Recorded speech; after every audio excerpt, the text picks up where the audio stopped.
হাত পা ধুয়ে চলে এসেছি। তো এই অনেকদিন পরে বাড়ি বসে দই ফুচকা নরম হয়ে গেছে।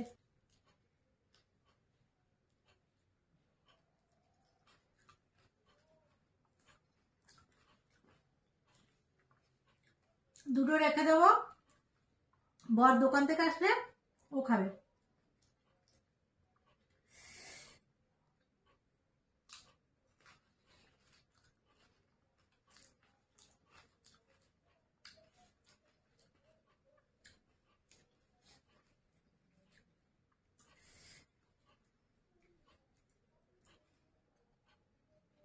মুচমুচে যে ভাবটা সেটা আর নেই।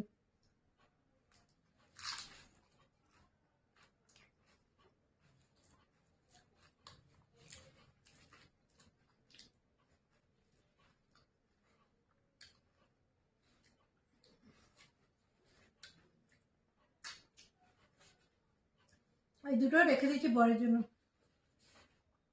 দই ফুচকা খেতে গেলে এই যে পুরোটা সমেত মুখে ঢোকালে তবে দই ফুচকার যে টেস্টটা সেটা পাওয়া যায়।